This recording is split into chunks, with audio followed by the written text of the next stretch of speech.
Advento vainikas. Kai advento metu ateiname į bažnyčią, mus pasveikina kabantis arba padėtas vainikas su 4 žvakėmis, reiškiančiomis 4 šio švento laikotarpio savaites. Tas vainikas ruošia mūsų dvasią besiartinančioms Kalėdų šventėms. Tada apie jį gera pamastyti.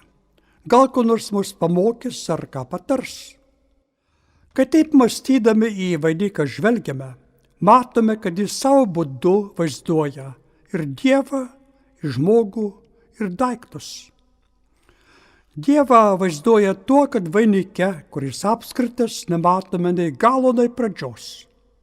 Kitais žodžiais, vainikas vaizduoja Dievo amžinumą, nes visagalis yra be pradžios ir be pabaigos. Jis visada buvo, visada bus. Dieve nėra nei praeities, nei ateities. Jis pats ir visa prieš jo akis yra niekas kitas kaip džiugi dabartis. Toliau vainikas vaizduoja mus pačius. Tuo, kad būdamas apskritas, iš vienos vietos prasidėjęs, vėl į tą pačią vietą grįžta. Ar ne taip yra ir su mumis? Mes esame išėję iš Dievo rankų ir po šio gyvenimo vėl esame skirti pas jį grįžti. Dar sakėme, kad vainikas vaizduoja ir mūsų supančius gamtos bei pasaulio daiktus. Vainikas gražus, bet tai, iš ko jis padarytas, lapai, šakutis, žiedai, nesušoko jį patys, bet buvo nuskinti ir surišti vainiką pienusių rankų. Taip yra ir su daiktais, kurie mus supa. Jie neatsirado patys, kaip kvailai tvirtina Dievą neigiantys ateistai, bet buvo padaryti kūrėjo rankų. Šiuo požiūriu vainikas simboliškai drauge su mumis kalba tikėjimo išpažinimą. Tikiu regimosios ir neregimosios visatos kūrėją.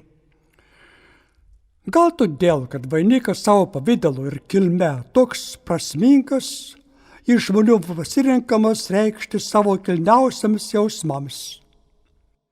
Bene svarbiausia vainikas naudojamas tiems jausmams reikšti 3 atvejais – puošimui, gerbimui ir baigimui.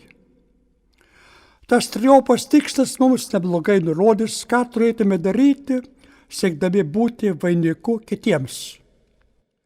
Viena, vainikas naudojamas puošimui.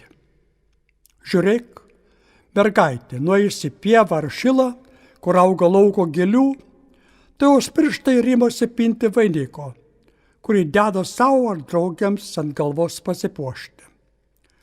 Vainikėlį pyniau, ant galvelės dėjau, sako viena iš daugelio liaudies dainų. Sekminių išvakarėse mūsų krašte pemedėliai vainikas ir žalumynais papuošdavo namo iš ganyklų parginamos gyvulius. Vainikais šventiškomis progomis puošia menes, sales, pastatus.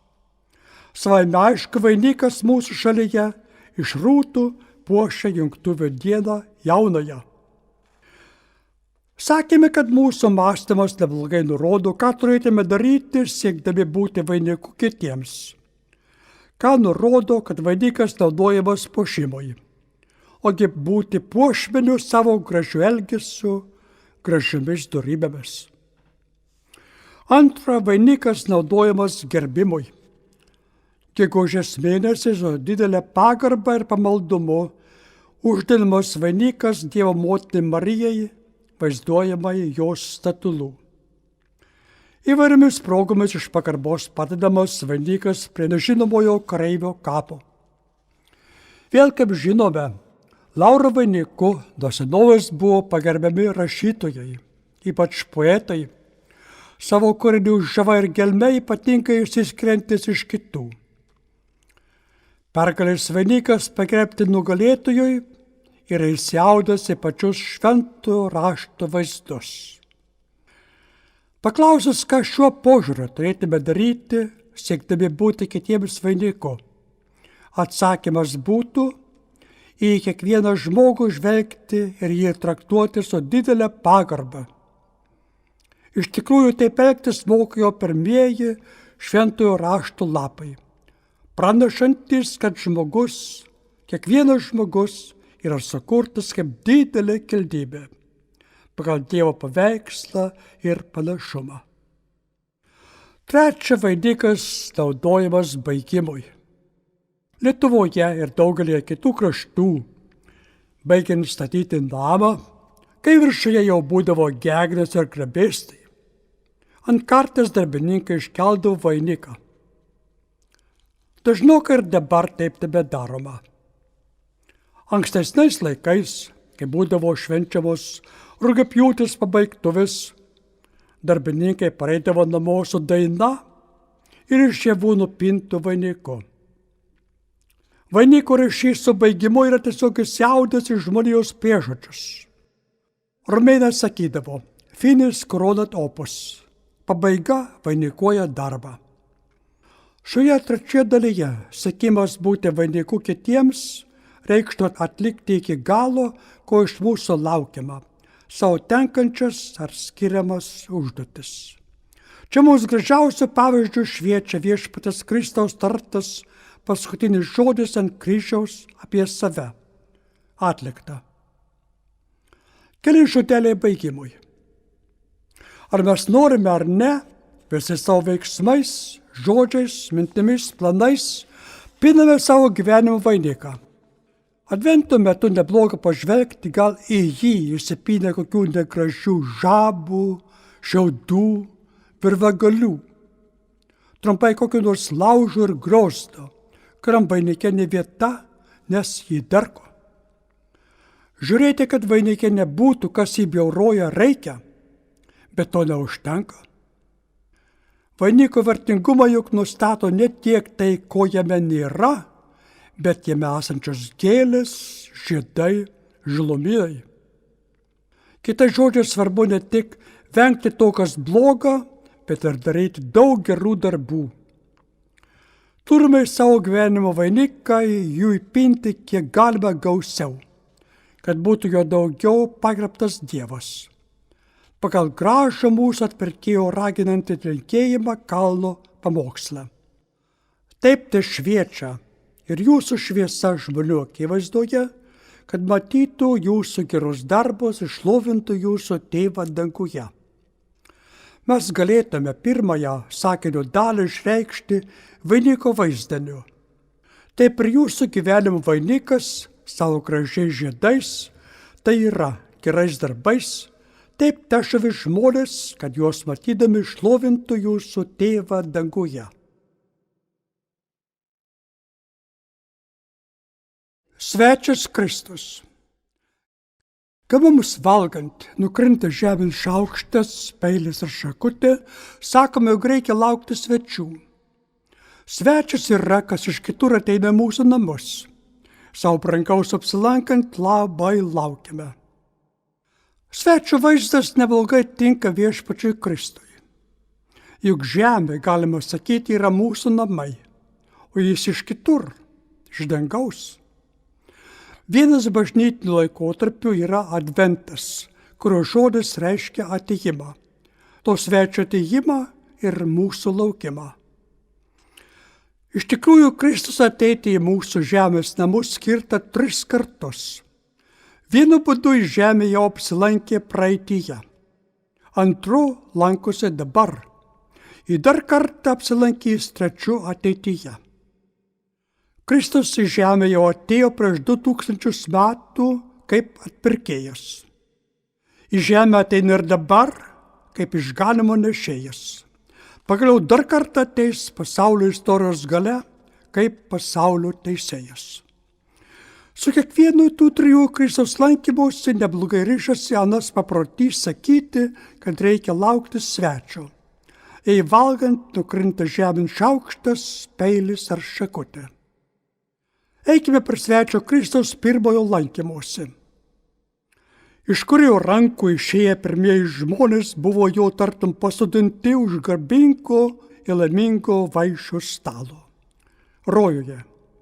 Tačiau ten, neatsargiai klausantis, ką čiauška prišliaugęs Gundytoje žaltys išpuolė jiems, rankoje laikytas šaukštas, o su juo išpuolė ir jie patys iš savo skirtojo rojaus sodo. Iš garbingo žemės valdovo daug ko pasidarė jos vergai. Jos, tai yra prakaito ir plošos, mirties ir lygos, savo pačių kaprizo ir aistros. Bet tas nelaimingai iš jų rankų iškritęs šaukštas buvo ženklas, jog ateis svečių. Mūsų pirmieji protėviai ištaškė gautą į malonės turtą savo ir savo palikuonims. Dievas galėjo juos palikti pačių įsitrauktam skurdui.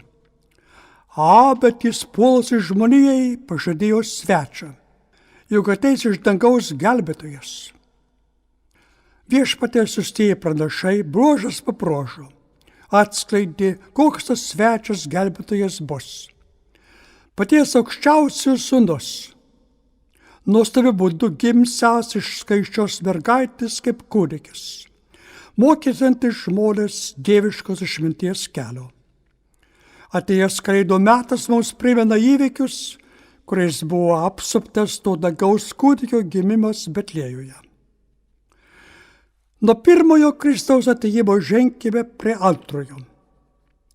Kalvarijos kalne jis sumokėjo savo tėvui už visus ir pažėrė jiems rodus gailestingojo Dievo turtų.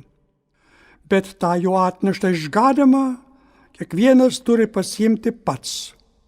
Tiksliau pasakius, leisti Kristui jį atnešti į savo gyvenimą. Bet negražiausiu būdu Kristus ateina į žmogaus gyvenimą, kaldinuodamis jam tartum iškrinta iš rankos Dievo vaiko šaukštas ir širdyje pasidaro skaudu graudu dėl savo nedoro elgesio. Sakome, kad tada ateina bene gražiausiai, remdamiesi jo paties žodžiais.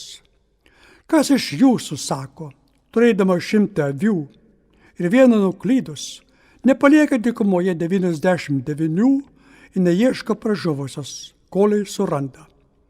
Radęs su džiaugsmu dedasi ant pečių ir sugrįžęs namo, susikviečia draugus bei kaimynus, sakydamas, radau savo pražuvėlę avį. Sakau jums, taip ir danguje. Bus daugiau džiaugsmo dėl vieno atsivertusio nusidėjėlio, negu dėl 99 teisiųjų, kuriems nereikia atsiversti. Iš Jėzaus sakyto palyginimo patys gražieji juk yra apie grįžtantį sūnų palaidūną, randama paklydusią avį, jos ieškantį ganytoją. Keliamės į trečią, paskutinį Kristaus atėjimą. Tikėjimo išpažinime sakome, jis vėl garbingai ateis gyvųjų ir mirusiųjų teisti. Vieną dieną žmonija tartum iškris iš rankų žemės gyvenimo šaukštas. Bus užverstas paskutinis pasaulio istorijos lapas ir jiems vykti tai, ką Kristus nurodė savo mokiniams. Tada žmonės pamatys žmogaus sūnų ateinantį debesyse su didžia galia ir šlove. Jis pasiųs angelus ir jie rinks jo išrinktuosius iš visų 4 šalių, nuo žemės pakraščių iki dangaus tolybių. Pabaigoje galima paklausti, koks turėtų būti mūsų atsakymas į šį trejopą svečio Kristaus atėjimą. Pirmoji turime džiaugtis, antroji naudotis, trečiajam ruoštis. Pirmąjį Kristaus atėjimą, jo gimimą Betliejuje minime Kalėdomis, o Kalėdos iš tikrųjų yra džiaugsmo šventė. Argi ne džiaugsmo kvietimu? Ir dangaus angelas pranešė apie jį Betliejaus piemenims. Štai skelbiu jums didį džiaugsmą, kuris bus visai tautai. Antruoju, jau svečiavimusi mūsų sieloje, tiksliau pasakius mūsų gyvenime, savo paslaptingą malonės galia, savo šauniaisiais sakramentais turime naudotis.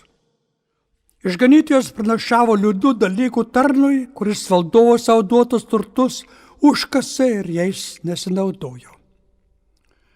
Pagaliau trečiajam Kristaus atėjimui turime ruoštis. Nebūtinai, kad jis ateitų mums begyvenant. Į paskutinį teismą būsime pašaukti ir iš kapų, sugaudus skardiems angelų trimitams. Geriausias ruošimasis yra tyras, doras gyvenimas. Tai gerai moko kūčių dienos mišių pradinė malda, prašanti dangaus tėvą malonės taip gyventi, kad jo vienatinį sūnų, kurį dabar džiugiai priimame kaip atpirkėją, galėtume žvelgti be baimės, kada ateis kaip teisėjas.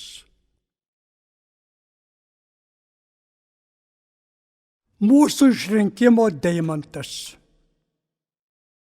Neretas žmogus yra patyręs tokį dalyką su šventuoju raštu. Antai jį kas nors slėgė ar nežinojo, ką daryti.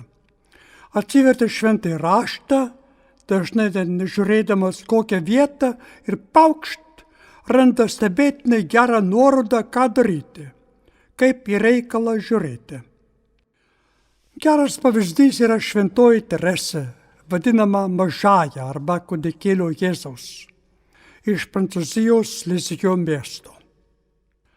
Kai kurie gal net skaitė jos autobiografinę sielos istoriją.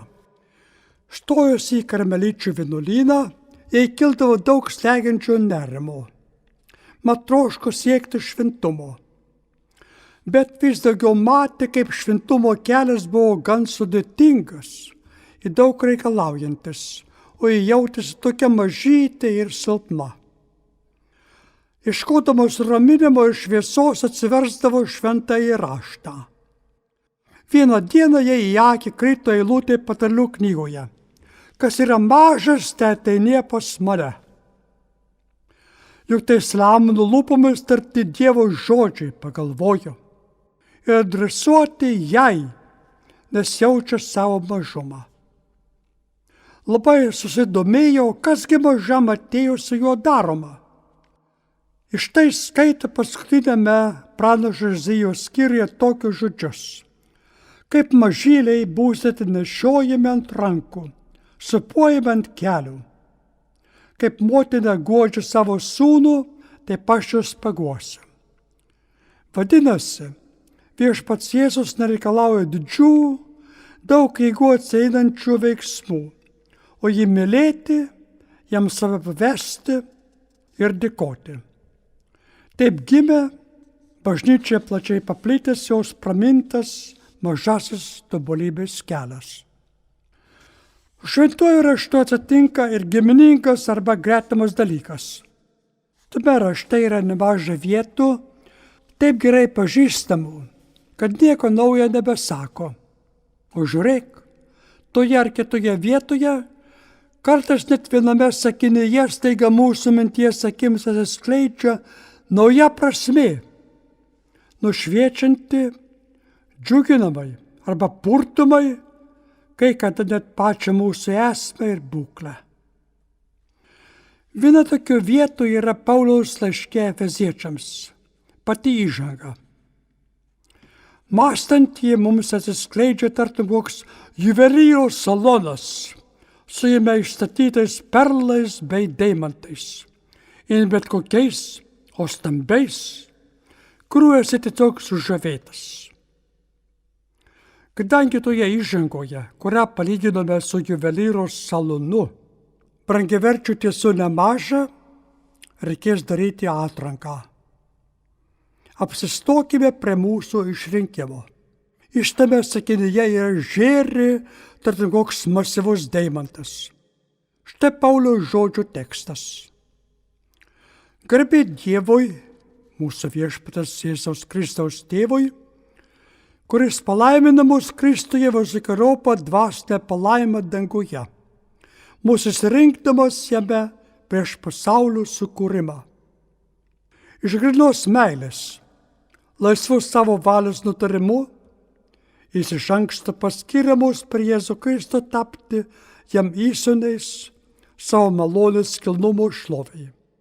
Jei jis apipylė mus dėl mylimojo sūnaus malonės gausa. Kad mus labiau griebtų širdies, padarykime iš daugiskaitos vienaskaitą. Taigi, užuot sakęs Dievas mus išsirinkdamas, sakyti mane išsirinkdamas. Mat skaičiai Dievo dėmesį neturi jokios reikšmės. Būdamas be dalių, jis negali pasidalyti, skirti kam nors tik savo dėmesio ir savo mylėjimo dalį. Jei jis kur nors ir ką nors veikia, tai veikia visas. Jau kitur buvo duota šiam dalykui mažytė iliustracija iš gamtos. Jei vasarą esu pliaže, ar dėl to, kad ten yra ir 1000 kitų žmonių, ar gauna mažiau saulės, kiekvienas gauna ją visą jos ateinančią šviesą ir šilumą. Taip ir su Dievu.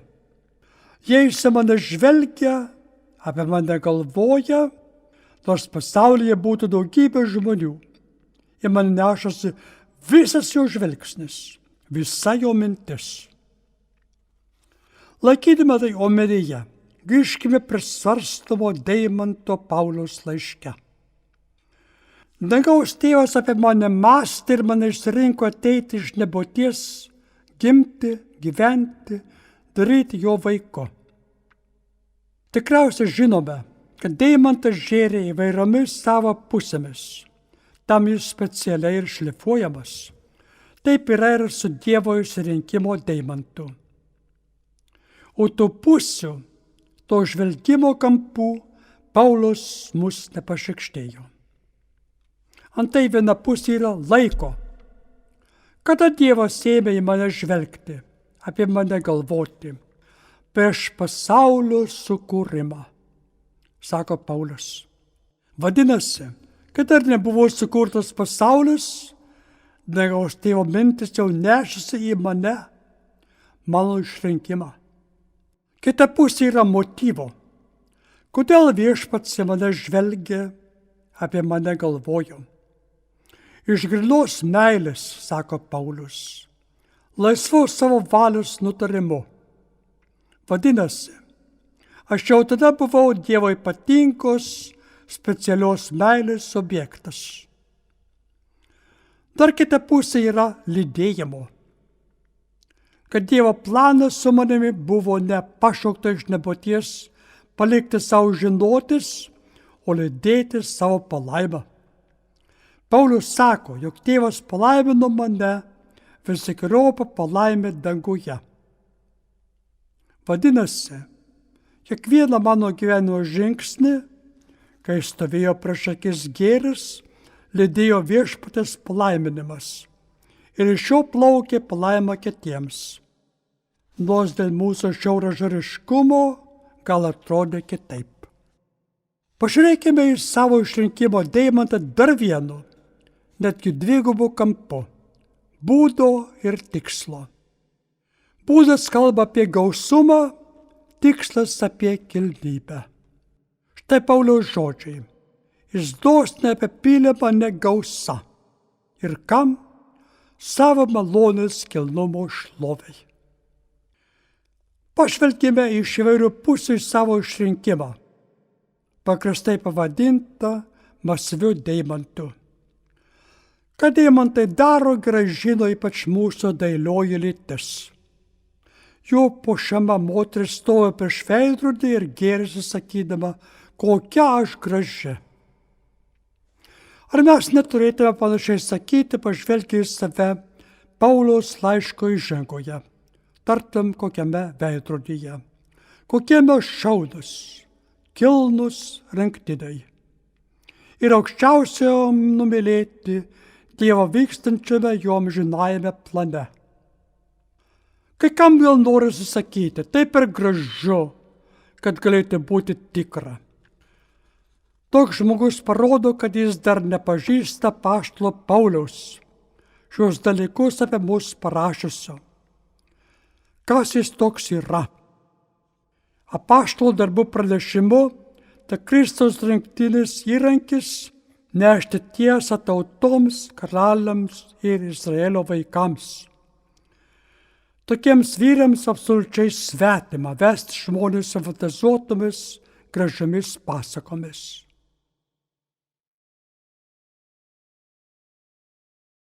Morta, didžiai kilni moteris. Šventoji Morta, viena iš Evangelijoje minimų moterų. Tai didelio kilnumo asmenybė. kad tokia iš tikrųjų buvo, matome truputį dėmesingiau pagvildenę evangelistų apie ją sakomus žodžius. Minima jį 2 kartus ir abu, kai jos namuose buvo apsilankęs viešpats Jėzus. Atrodo, kad jam ten užeiti buvo labai miela. Gyveno Morta su savo seserimi Marija ir broliu Lozarum. Su ta šeima Jėzus siejo ypatingos meilės ryšys, nes evangelistas Jonas specialiai nurodo, jog Jėzus mylėjo Mortą, jo seseris ir Lozorių. Ten pat evangelistas prideda dar ir žodžius, kuriais seseris duoda Jėzui žinią Lozoriui kartą susirgus. Tose žodžiuose skamba ypatingos meilės ryšys. Seseris nesako, kad Lozorius ir jo brolis susirgo, bet tas, kuris tu myli, serga.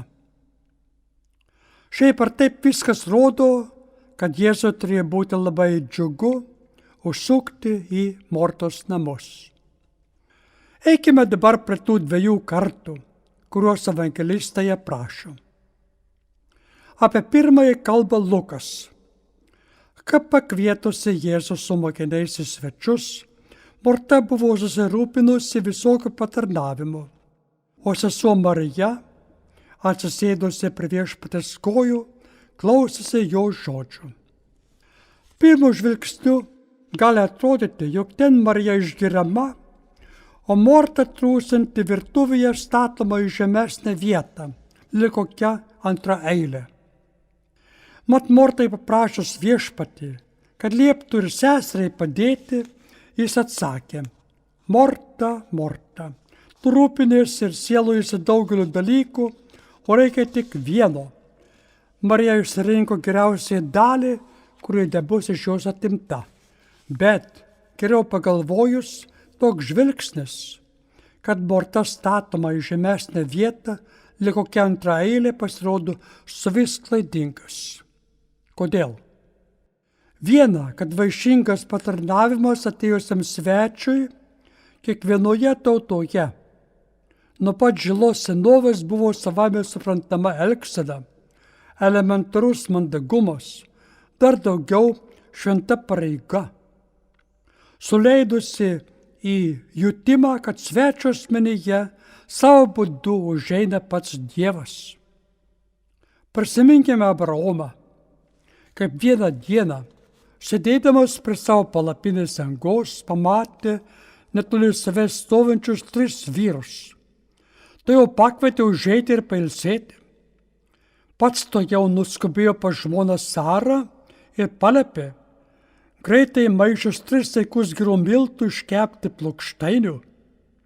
Paskui, nubėgęs prie kaimenės, paėmė jauną ranktinį veršį ir padavė tarnui, kad greit paruoštų puotai. Tuomet, paėmęs varškės bei pieno ir paruoštą veršieną, padėjo prieš svečius, o pats tarnavo jiems po medžiu valgant. Ar Abraomas papeikiamas, laikomas antraeiliu, kad lakstė rūpindamasis vaišingu patarnavimu, užuot sėdėjęs prie svečių kojų ir klausęsis jo žodžių? Jokiu būdu. Atvirkščiai, statomos žaviu pavyzdžiu. Tad ir faktas, kad Morta trūksta patarnaudama svečiams, jokiu būdu jos nestumia į antrą eilę. Atvirkščiai, tai stato ją prieš akis kaip šventos pareigos vykdytoja, gretina su mūsų tikėjimo protėviu Abraomu.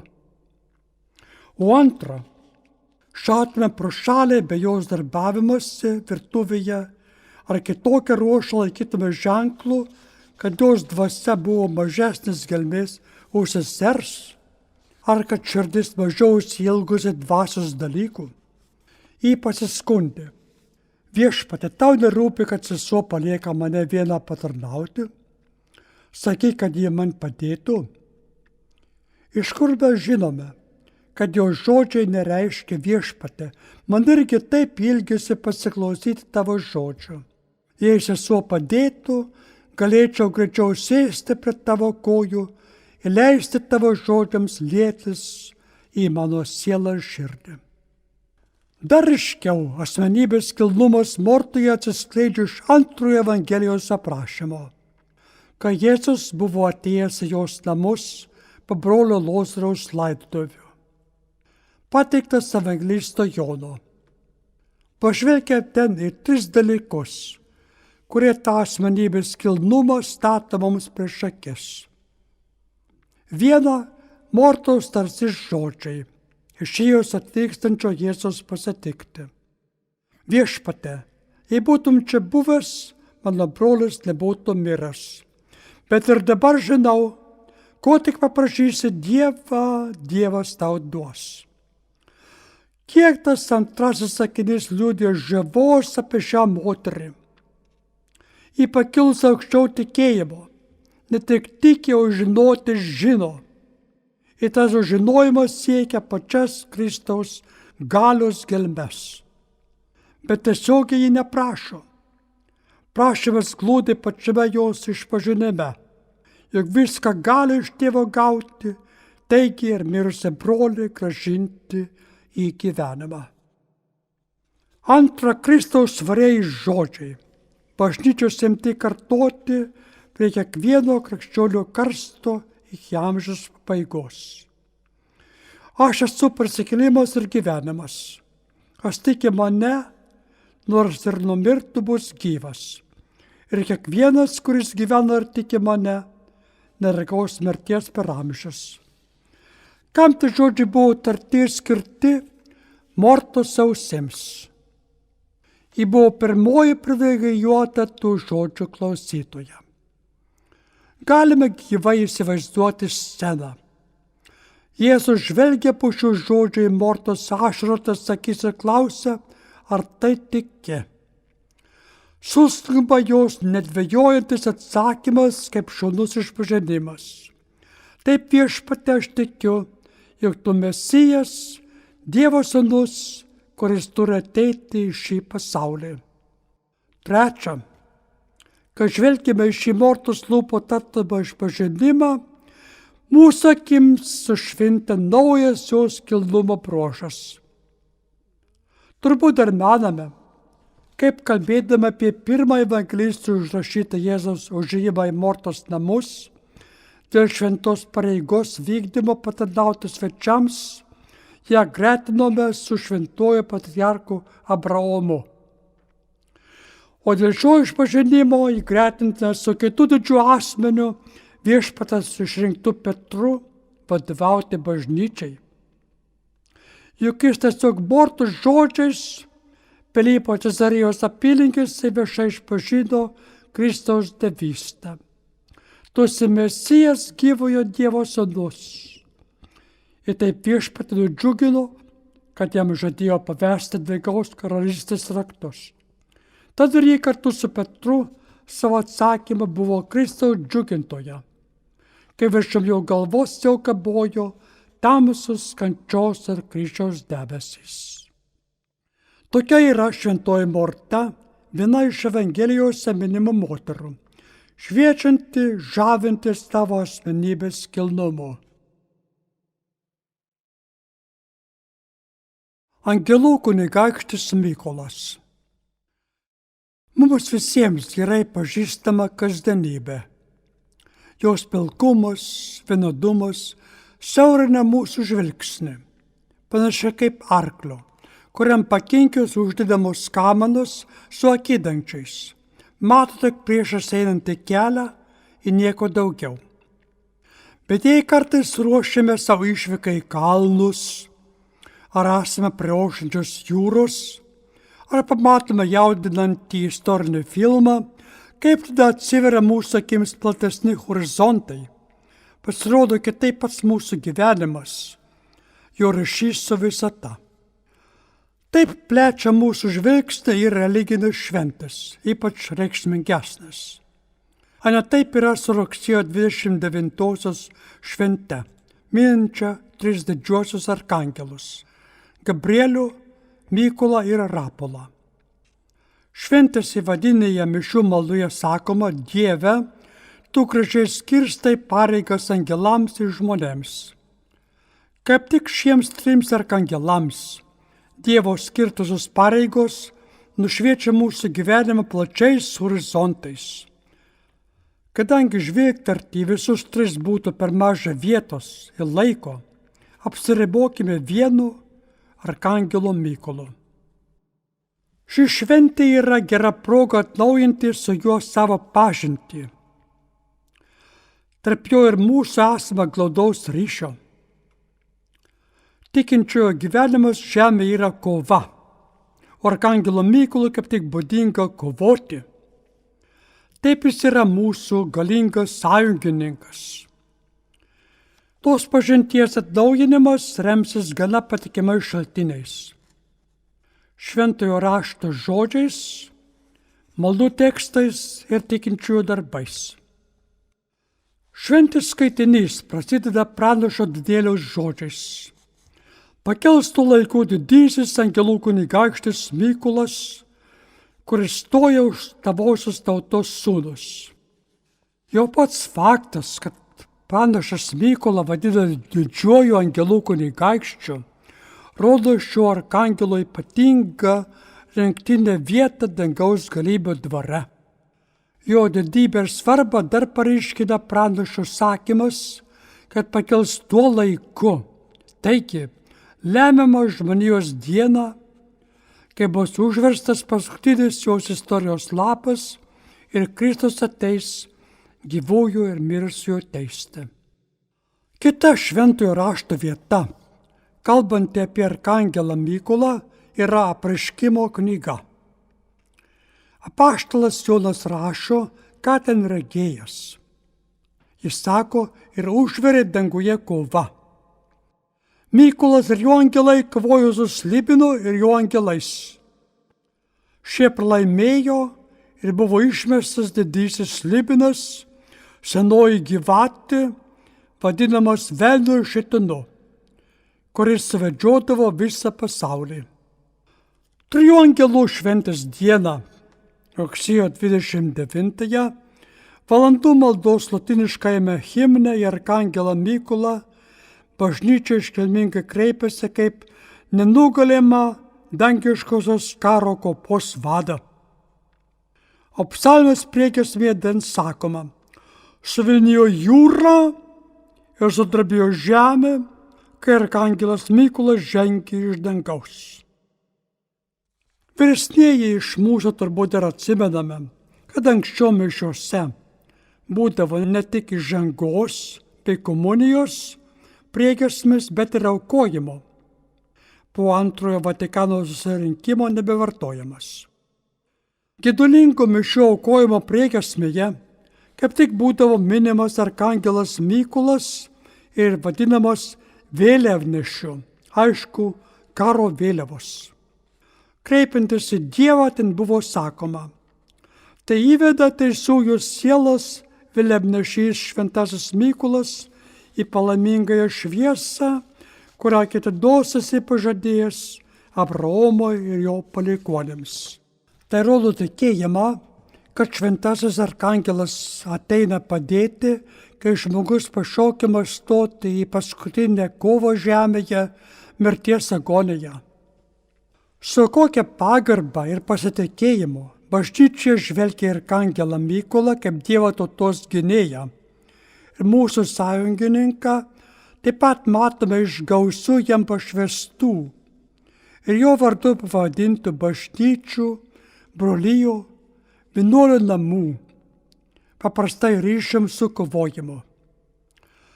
Jo imperatorius Konstantinas Didysis, prisiminkime jo lemiamą mūšį su Maksencijumi, pastatydino arkangelo Mykolo garbei puikią bažnyčią.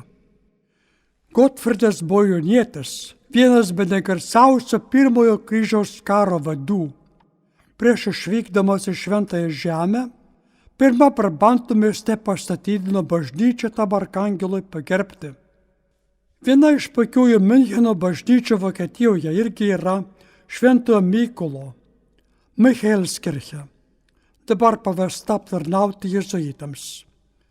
Statydinta ji kurfiursto Juozapo Klemenso, kuris prie jos įsteigė ir Šventojo Mykolo broliją, veikė turėjusią gausybę narių iš visų luomų. Kaip vokiečiai šventąjį Mykolą gerbė, matome iš vienos jų senos giesmės žodžių. Ko visi mūsų protėviai nešdamiesi vėliavose tavo paveikslą, šventasis Mykolai. Mit deinen Bildorfanen, so kämpften unsere Ahnen, Sankt Michael. Savo žvilgsnį šį angelų kunigaikštį bus bene geriausia baigti vieną Evangelijos vietą. Kaip sakyta, angelas Mykolas ateina padėti žmogaus paskutinėje gyvenimo kovoje, mirties agonijoje. Graikų kalbos žodis agonija kaip tik reiškia kovą. Evangelistai pasakoja, kaip viešpats Jėzus buvo mirštamai išsigandęs alyvų darže ir išpiltas kruvino prakaito, meldė tėvą, kad jei galima praeitų šį kartybę taurė jo negerta. Evangelistas Lukas praneša, jog jam pasirodė iš dangaus angelas ir jį sustiprino. Bažnyčios tėvai paprastai klausia, kur reikėtų iš angelų? Dangiškasis tėvas būtų siuntęs stiprinti savo sūnaus agonijoje, taigi tokia garbinga misija, jei negarbingiausia dangaus galybė kunigaikštį. Todėl mano, kad šis viešpatis stiprinęs angelas nebijotai buvo šventasis Mykolas. To šventojo vėliavnešio mūsų sąjungininko teikiamą stiprybę jaučiame jau kovodami dabar. Ja kiekvienas pajusime dar ypatingu būdu mūsų purtančią agonijos valandą. Galime pradėti, kad pats šio arkangelo vardas yra gražus gyvenimo keliarodis siekiant tobulybės, atmetant viską, kas kišasi mūsų akims ir žydžiai, svarbiau už Dievą. Trijų skiemenų Mykolo vardas hebrajiškai Michael reiškia kaip kas Dievas. Kas gali drįsti lyginti svarbą taurumų kilnybę su Dievu. Lietuvos vėliavos spalvos. Yra vienarūšių žmonių, kuriems Dievas leidžia giliau žvelgti šventąsias mūsų tikėjimo paslaptis. Jos vadiname mistikais. Viena to tikėjimo paslapčių – Dievo bendravimas su žmogaus siela – daugelis mistikų vaizduoja sužadėtuvėmis. Viešpats yra sužadėtinis, darantis vis daugiau panašiai save žmogaus sielą, kuri jam pasiveda kaip mylima išsirinktoji. Ką mistikai sako apie sielą, didelę dalimi galime sakyti ir apie tautą. Kiekviena tauta yra Dievo nuo amžių pasiskirta kaip sužadėtinė, kad vis daugiau atspindėtų savyje jo bruožus ir taip į jį panašėdama bręstų ir gražėtų, žengdama į savo ir visos istorijos paskirtį. Gavėnios metu evangelistai praneša, kaip Kristus pradeda viešai vykdyti savo didįjį uždavinį, Tėvo jam skirtąją misiją žemėje. Po krikšto Jordano upėje pasitraukė kelioms savaitėms į Tyrus, kad galėtų pergalvoti planą, kuriuo veiks, kaip tą misiją vykdys. O velnias nebūtų velnias ir čia nesistengtų įkelti savo kanopos. Paslinkęs bandė trimis pagundomis jį suvedžioti, nukreipti šunkelius, bet galų gale turėjo nešdintis šalin nieko nelaimėjęs. Nes kiekvieną tų trijų gundymų viešpats atrėmė trimis sakiniais, trimis svariais dėsniais. Juose atsiskleidžia trys Dievo sūnaus būdo bruožai. Savo tautoje, jos sužadėtinėje, regime tuos tris būdo bruožus irgi gerai atsispindint. Apie jos prasmingai kalba trys mūsų vėliavos spalvos. Pirmasis Kristaus atsakymas gundytojai buvo: žmogus gyvas ne vien duona, bet ir kiekvienu žodžiu, kuris išeina iš Dievo lūpų. Iš to atsakymo spindi tikėjimas, kad už medžiagos ribų dar esama ir kitos tikrovės, su kuria žmogaus būtis yra nemažiau susieta. Lietuviui visada rūpėjo ne vien duona, tai yra medžiaga, bet ir dvasia. Tai matome iš daugelio apraiškų. Iš gausių dainų bei giesmių, kurios plaukia iš liaudės lūpų, kai rankos dirbo. Iš gėlių, kuriomis mergaitės ir moteris atspėjamo nuo darbo laikų puošia savo sodybas. Iš įdomių tradicijų, kuriomis prasmino savo veiklą. Iš gausaus ryšio su gamta, kurį kalbėjo lietuvių širdžiai. Mūsų vėliavos geltona yra javų spalva. Javų neša su lietuviai duoną. Tačiau ją valgydamas lietuviai žinojo, jog yra gyvas ne vien duona, bet ir dievu. Tai liudija faktas, kad mūsų artojas laukuose ne vien sėjo grūdus maitinti savo kūnui, bet ir statė kryžius kelti aukštyn savo dvasiai. Antrasis Kristaus atsakymas velniui buvo: negundyk viešpaties savo Dievo. Iš to atsakymo spindi viltis. Tikra viltis yra aukso vidurys tarp dviejų kraštutinumų, kuriuo abu Dievui garbės nedaro – nusiminimo ir perdėto pasikliovimo. Kas nusiminęs galvoja, kad nors ir kaip stengsis, Dievas jam nepadės. O kas per daug pasikliauja, galvoja, kad nesvarbu kaip gyvens, Dievas vis tiek ateis į pagalbą. Šį antrąjį kraštutinumą šventasis raštas reiškia žodžiu gundyti Dievą. Bet kaip elgtis ir norėti, kad jis tai laimintų, tarsi patvirtintų savo antspaudu. Taigi Dievas gundomas, kai kas nors daroma prieš jo nustatytas visatos taisyklės, ir laukiama, kad jis įsiterptų. Jėzų velnias viliojo pulti žemyno šventyklos šelmens ir laukti, kad tėvas įsakytų angelui pačioje padėti pagalvę, apsaugai nuo susitrenkimo. Gal vienas iš dažniausių būdų gundyti arba provokuoti Dievą yra mūsų priešodžių laukti keptų karvelio įsklinant į burną. Tai yra pabarstyti kokių nors šiukšlių ir laukti, kad Dievas iš jų prabrandintų gero derliaus. Žalia yra vilties spalva. Mūsų vėliavoje ji kaip tik stovi viduryje.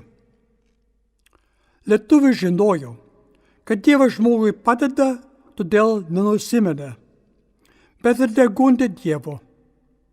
Nežinojo, kad viešpaties palaima yra tik ten, kur dora. Tai matome, kad iš lietuvaitės taip mėgstamo rūtų darželio atspindėjus jos pačios vidų. Stengėsi būti tyra ir tauri, todėl gyveno su šviesa viltimi. Galime grįžti ir prie ką tik užsiminto derliaus. Mūsų tautos istorija yra liudininkė, kad lietuvis gero derliaus laukė neprovokuodamas Dievą, o pildamas prakaitą, neskaičiuodamas varnas, o versdamas vagas. Juk ir pati valstybės atkūrimo derlių mūsų tauta išsikvojo todėl, kad daugelis jos vyrų ir moterų save aukojo kaip brangiavertę sėklą berti į jos žemę. Trečiasis Kristaus atsakymas gundytojai buvo: viešpatie savo Dievą te garbink ir jam vienam te tarnauk. Iš to atsakymo spindi meilė, kurie dega ištikimybė. Ištikimybė iki kraujo aukos, atsisakant tarnaujantį viliojantiems arba brukantiems stabams. Šis bruožas irgi šviečia mūsų vėliavoje, raudona spalva vaizduojančia kraują. Lietuviai žinojo, kas yra meilės ištikimybė savo žemei, savo kalbai, savo religijai.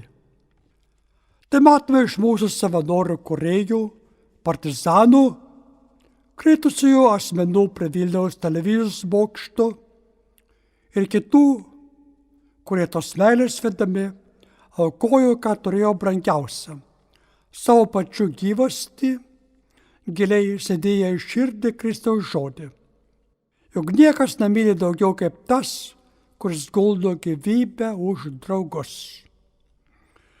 Tad pagrįstai galime sakyti, kad 3 mūsų vėliavos spalvos pasakoja apie tikėjimą, viltį ir meilę.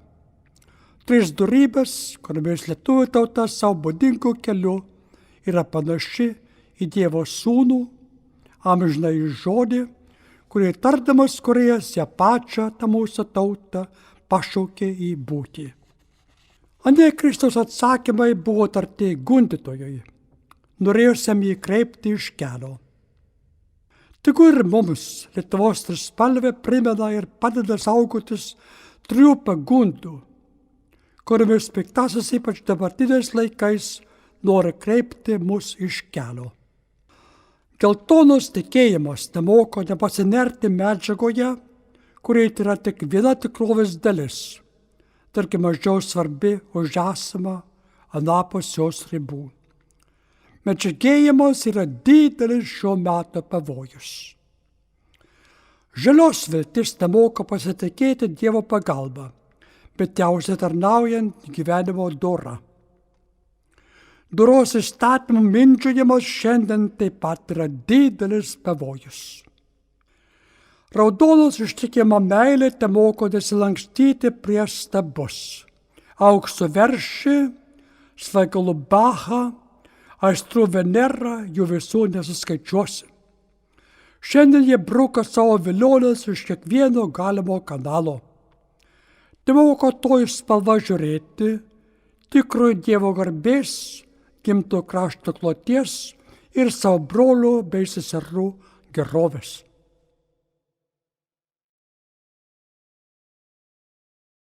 Tėve Anicetai, kas yra svečias Kristus? Koks jis svečias? Svečias tai yra savo atėjimu svarbiausia. Būtent jis jau yra atėjęs, ateina dabar ir dar ateis, kai bus užversta paskutinė žemės gyventojo knyga. Ir daugelio atvejais mus žavi savo lankymuose. Visokiais atvejais. Svečias atėjo jis į apaštalų gyvenimą, svečias atėjo pas ligonius gydydamas, svečias pataisydamas, kas buvo klaidinga fariziejų mokoma įvairiais būdais. Bet jis yra ne tik svečias, bet ir nuolatinis gyventojas žemėje. Jis yra ne vien mūsų svečias, bet mūsų pačių dalis.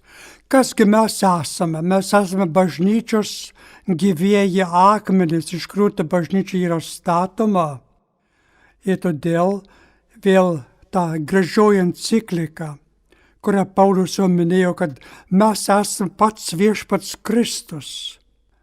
Mes esame mistis Kristaus kūnas. Ir dėl to Augustinas gražiai sako, viename pamoksle, krikščionis, mes esame ne vien krikščionis, bet mes esame pats viešpats Kristus kaip šventa jo dalis. Bet dabar kažkaip žmonės tiek nukreipia savo žvilgsnį, savo galvojimą į mūsų nuodėmingumą, kad mes visai nebegalime sakyti ir tikėti, ko gero, kad mes esame šventa paties Kristaus dalis. Kad iš mūsų, iš tikrųjų bažnyčia, mes esame pati Kristaus žieduotinė mistiniu būdu. Mes esame jo gyva dalis. Prisiminkim jo palyginimą, kad jis yra vynmedis, mes jo šakelės. Šakelė yra kamieno dalis. Bet mums tai atrodo per daug šventa. Mes esame per daug nusidėję. Ir dėl to gražiai vienas popiežius Leonas Didysis sako, krikščionį atsimink savo kilnybę, o mes tos kilnybės per mažai dabar prisimenam. Viena svarbiausių naujosios knygos minčių, kurią akcentuojat ir savo pratarmėje, yra tai, kad šventoji istorija tęsiasi, vyksta ir šiandien. Norėčiau klausti, Kodėl svarbu apie tai mąstyti, to nepamiršti ir paaiškinkite truputį daugiau šį besitęsiantį vyksmą. Šventoji istorija tęsiasi, vyksta ir šiandien. Mes galime grįžti į Senąjį testamentą. Ką Senasis testamentas apima? Jeigu atsiverčiame Šventojo rašto knygą. Senasis testamentas, taigi, prasideda kuo? Pasaulio sukūrimu ir baigėsi, kur netrukus ateis viešpats Kristus. Baigėsi šventoji Jonu, jos skelbėjo. Baigėsi Marija, iš kurios prasidėjo Naujasis testamentas. Todėl mes negalime. Tai buvo išganymo istorijos vyksmas nuo paties pasaulio sukūrimo iki paties viešpaties Kristaus atėjimo, baigti tą išganymo darbą. Ir dėl to vien riboti, kad Naujojo testamento istorija baigėsi su apaštalų darbais, po jų išganymo darbas nebesitęsia, būtų nesąmoninga. Dėl to apreiškimas baigėsi su apaštalo istorija. O Naujasis testamentas vyks iki pat, kol žmonija bus išganyta po paskutinio teismo. Ir toliau. Dėl to šiandien tebevyksta pati išganymo istorija, kaip ir vyko jam gyvenant žemėje. Jis dabar žemėje tebegyvena savo sakramentais, savo atleidimu, savo paties buvimu, savo vadovavimu kaip vadovas. Dėl to su apreiškimu, tai yra baigėsi apreiškimas, nieko naujo nebeapreiškiama, bet išganymo istorija vystosi ir vis geriau žvelgiama ta pati gyvenimo istorija. Ar ne pati gyvenimo istorija yra, kad žmonės baigė klaidą galvoti, kad Žemė yra pasaulio centras, o kad Žemė yra tik tai maža dalelytė. Ir dėl to tai yra ir išganymo istorija, kad mes geriau žvelgiame viešpaties kūrybą, ką jis sukūrė ir kaip jis sukūrė. Ar teisingai suprantu, kad pati savoka šventoji istorija nurodo ne tik į šventąjį raštą, bet ir į ypatingą šventą įvykių laiką? Tikrai. Nes tie visi įvykiai yra tartum tokie žiedai ar gėlės išsivyščiusios, tokie didieji vyrai, kaip Pranciškus Asyžietis. Vėl kaip, jeigu mes imsime didžiąją Teresę, mažąją Teresę, dabartinę Teresę, popiežių nesenai konsekruotą šventojo Joną Paulių II. Tai yra išganymo vyksmas. Mes matome išganymą vykstant ir velnią be abejo keliant kanopą visada. Tai vyksta ta kova tarp gėrio ir blogio. Velnias tęsia savo darbą. Žmonės tebegundo, kaip gundė patį viešpatį Kristų. Tai yra šventa istorija. Bet dabar, kas yra su velniu įvykę žmonijos istorijoje? Iš velnio dabar įmama juoktis, kad tokio iš viso nėra. Štai porą istorinių atšvaitėlių iš Amerikos lietuvių gyvenimo. Tenai atėjo pas kleboną vienoj parapijoje, vieno fabriko darbininkas sako: klebone, jūs liaukitės kalbėję iš sakyklos apie velnią. Iš mūsų juokiasi, kad mes dar tikime velnio buvimu, kad tokių būtybių iš viso nėra. Tu klebone, kiekvieną kartą, kai tu su manęs iš sakyklos velnę, mes tau išskaitysim iš algos po $5. Ir dabar ir mes dažniausiai juokiamės iš velnio. Ką tai reiškia? Ką tai reiškia juoktas iš velnio, kad tokio nėra? Vadinasi, mes, kas šventajame rašte pasakojama, yra gražus pasakos, kad Mykolas angelas kovojo su, kad toks velnias Jėzų gundė. Tai tik graži pasaka. Velnias visai dykumoje jo negundė. Tik tai sukurta tokia legenda, kaip turėjo būti. Arba ko Jėzus sako, aš mačiau šėtoną, kaip žaibą krintantį iš dangaus. To jis negalėjo sakyti, kad velnio nėra. Tai mes matome, kaip paveikia juokimas iš velnio pačių šventojo rašto tiesą, kuris yra tas šaltinis. Ir jeigu mes nematome priešo, tai jis leidžia mus važiuoti už nosies. Tai yra juokimas iš velnio, netikėjimas, kad toks yra. Tenai tuose pamoksluose yra paaiškinta, kodėl žmonės juokiasi iš velnio, kai jie nesupranta. Visi knygos pamokslai vienaip ar kitaip susiję su šventu laiku, skirti bažnyčios tautos šventėms. Prisiminiau, kad užgavėnių šventėje skirtame pamoksle kalbate apie žaidžiančią išmintį. Norėčiau klausti, ką reiškia švęsti, kuo ypatingas sekmadienio ar kitas šventas laikas. Na, mes krikščionys perėjome iš Izraelio tautos, iš Senojo testamento į Naująjį testamentą. Dabar tebegalioja Senajam testamente duoti 10 Dievo įsakymų ant Sinajaus kalno. Taip pat buvo įsakyta vieną dieną, būtent šabą, Senajam testamente švęsti ir mes vietoj šabo ėmėme švęsti sekmadienį, Kristaus tą prisikėlimą. Taigi, šventę švęsti yra žmogui atpalaiduoti nuo darbų, nuo visko, duoti jam pasvajoti, pailsinti, pakelti. Iš tikrųjų, mes per mažą laiko galime skirti darbui ir dvasiai. Dėl to mes vieną dieną, kaip ir mahometonai, pasirinko penktadienį švęsti. Žydai švenčia subatą, šeštadienį, mes švenčiam sekmadienį.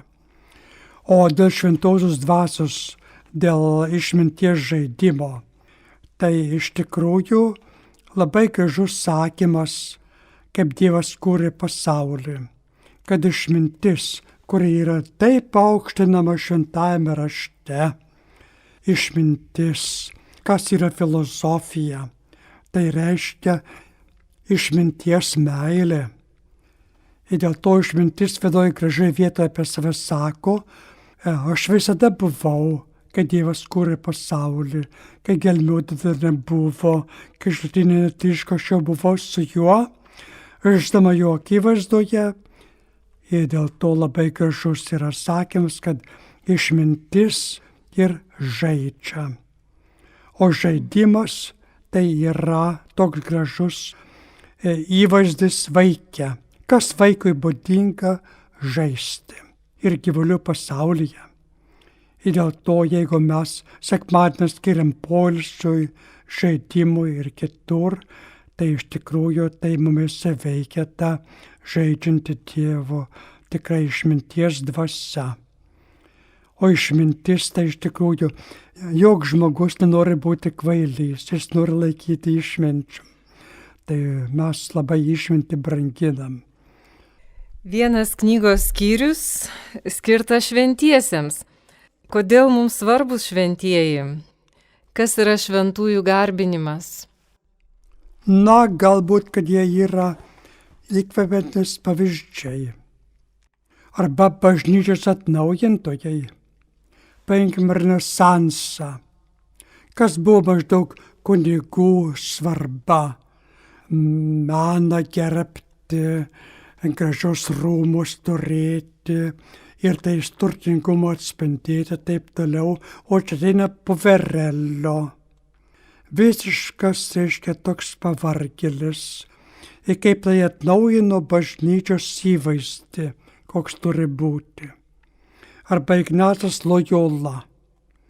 Kaip jis savo rekolekcijomis iš tikrųjų toks sąjūdis tebesitęsia ir dabar, kad daro jų rekolekcijas, geriau žvelgia, kas yra žmogus, koks žmogaus tikslas. Ir to jie yra ir bažnyčios atnaujintojai. Arba Kalkotos Teresė, šventoji, atsidėjusi vargingiausiams žmonėms. O vargšai buvo iš tikrųjų Kristaus mylimiausi žmonės. Tai yra gražus įkvepiantis ir mūsų pavyzdžiai, bažnyčios naujintojai ir labai galingi užtarėjai danguje. To mes galim nebejoti. Ir būdinga pasirinkti šventojo globėją, kokį nors šventai. Gražus yra iš tikrųjų ir tautiniai vardai.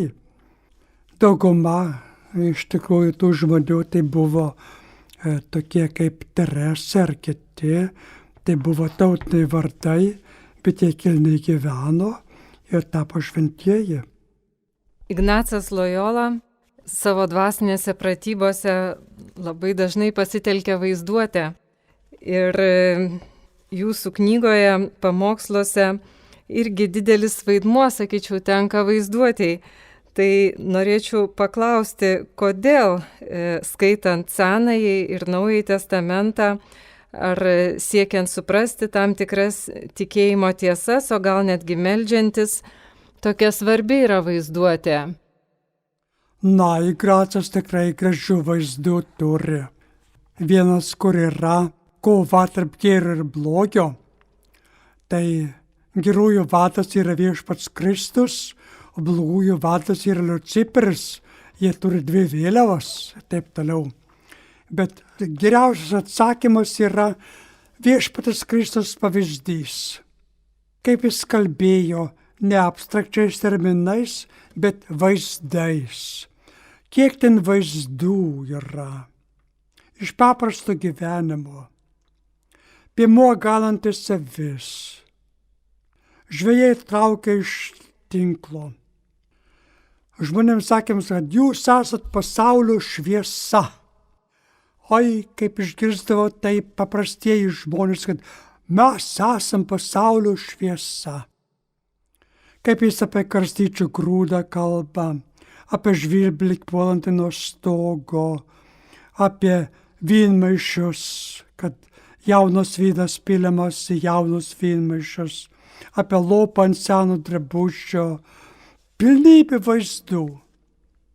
O be vaizdžiai, jeigu mes pradedam kalbėti be vaizdų, tai kažkaip žmonės jau, žiūrėk, vienas minktus snūsta, kitas minktus snūsta. Tai vaizdas yra toks, iš tikrųjų, toks tiesa išreiškia vaizdu. Ir mes galvojame iš tikrųjų vaizdais. Mes galvojam visada vaizdais. Gal tik tai labai abstraktų žmonės galvoja sąvokomis. Žmonės labai bijo, jeigu jiems meldžiantis mintis nukrypsta į konkrečius daiktus. Pavyzdžiui, jeigu jie meldžiasi, sakysime, apie gerąjį Kristų kaip gerąjį ganytoją. Tai jis yra piemuo, jis gano avis. Ir mintis nuvažiuoja, kaip aš buvau jaunas, kaip jaunas buvau šalia ožus ganiau, visi mane pažino, oželiu pavadino, ir mes bijome, kad mintis nukryps į pašalius. Be reikalo. Iš tikrųjų, juk tas mūsų pats minties skraidimas rodo, kaip mūsų mintis duota vaizduoti. Koks žus dalykas pati vaizduoti yra. Be vaizduotis nebūtų buvę pasakų, nebūtų buvę kūrybos, nebūtų eilėraščių. Vaizduoti yra toks galingas veiksmas.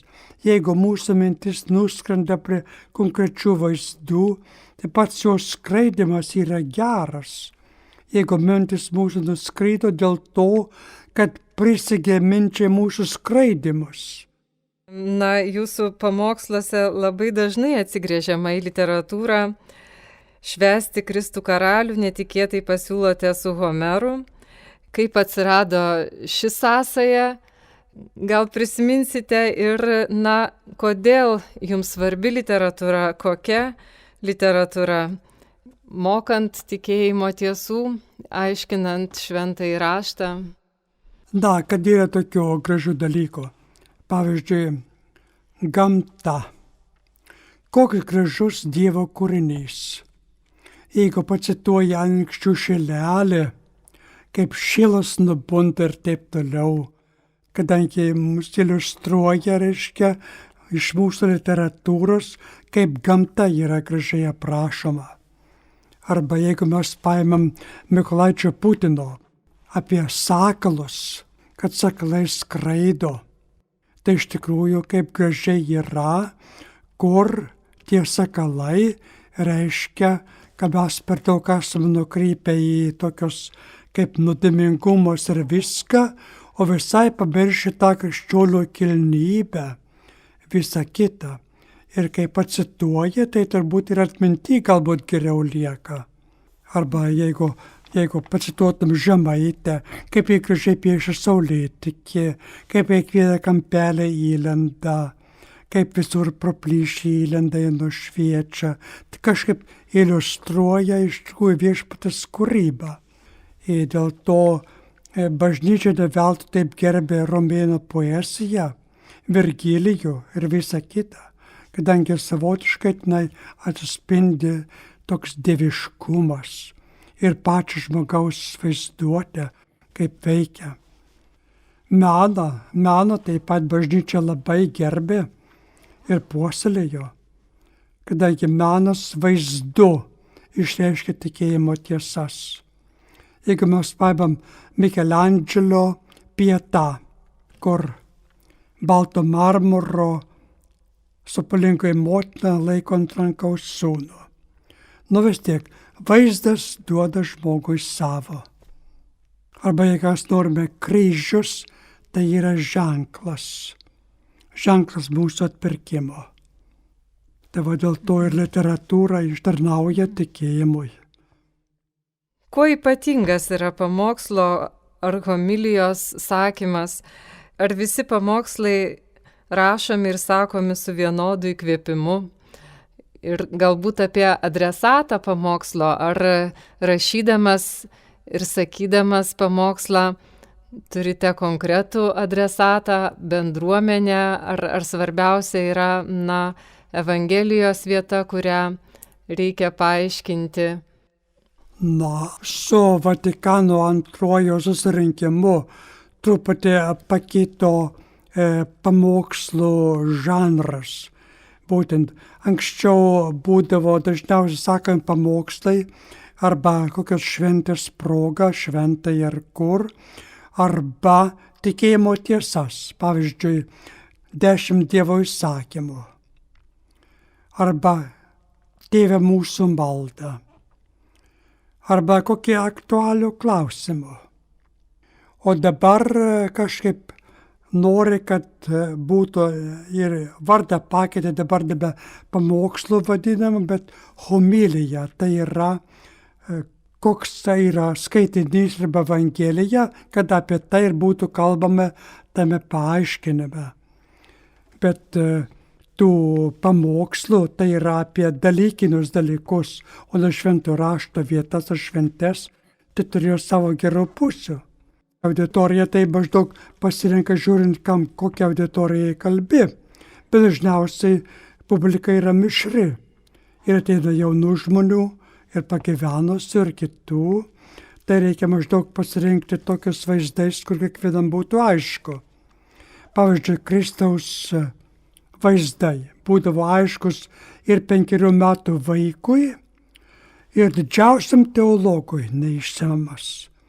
Žodžiu, reikia mokėti taip sakyti, kad ir būtų kokiam vyskupui visur vis tiek šiek tiek reikia pagalvoti ir taip pat, kaip paprastam gatvės žmogui būtų suprantama. Ir reikia visada geriausiai klausti, kaip tavo žodžius klausytojas supras. Ar jam bus suprantama, ką tu sakai. Tai svarbiausia yra žiūrėti į tai. Arba rašant knygą žiūrėti, ar supras žmogus skaitydamas, ką tu nori pasakyti. Įsiklausyti reiškia rašyk taip, kad įsiklausyk į klausytoją. Jeigu tu būtum jo vietoje, jis suprastų, ką tu kalbi. Bet kai kurie mūsų kunigai, Kristus labai duos mūsų kailį, kad mes per savaitę nieko negalvojame, tik tai šeštadienio vakarą pagalvojam, kažin apie ką man reikia pamokslą sakyti. Tai blogai. Jeigu mes, kas yra svarbiau, ar pastatyti dramą kokią nors, ar skelbti Dievo žodį. Dievo žodžio skelbimas yra turbūt svarbesnis dalykas už dramą teatre, o kiek repeticijų daroma. Daroma generalinė repeticija. O jeigu mes tik tai šeštadienį be jokių repeticijų, be galbūt išklausimo, kai tavo balsas skamba, sakai pamokslą, tai mes atsiimsim pylos iš Viešpaties Kristaus, kadangi skelbk žodį. Buvo kunigų, pavyzdžiui, Arso klebonas. Jis buvo teatriškai labai blogas pamokslininkas, bet taip kalbėdavo iš širdies, kai jis patraukdavo žmonės. Tai yra tokių. Buvo toks Burdalių pamokslininkas. Tai jis buvo karaliaus Liudviko XIV dvare. Sakydavo pamokslus ir imponuodavo savo tokio dvasingumo, teatriškumu. Bet jeigu tu, kalbi, norėdamas tik tai pavaizduoti, kad tu geras iškalbininkas esi, o turinių neįdėti, tai irgi yra blogai. Bet jeigu tu kalbi ir turiningai, ir teatrališkai, jeigu norim tą žodį pavartoti, tai yra pliusas. Tik reikia nesididžiuoti. Jeigu mato, kad tu didžiuojasi šiek tiek, tai jau sakys, jau tu nebegerai. Kadangi tu kalbi iš Dievo duotos dovanos, ne iš savęs to tokio padarai. Jeigu Dievas tau davė teatrališkai tarti žodį, įspūdingai, įspūdį darančių žodžiu, moduliuojamų balsų, puikiai, bet žinok, kad tu naudoji Dievo dovanas. Na ir ką norėtumėt pasakyti savo būsimos knygos skaitytojams? Ko jiems palinkėtumėt? Man tak didelė garbė, kad mano pamokslus skaito. Aš visai negalvojau apie mano pamokslų spausdinimą, bet Šiauliškiai užsinorėjo būtinai išspausdinti, negi aš užginsiu. O šiaip skaitykite tiek, kiek jums duoda arba minties, arba kur, kas neįdomu, neskaitykit. Taip. Ir tarkit gerą žodelį už mane, kad Dievas mane tai daug nebaustų, kad aš jam per mažą dėkingas buvau. Tai būkite mano užtarėjais, tokie mano linkėjimai. Taip.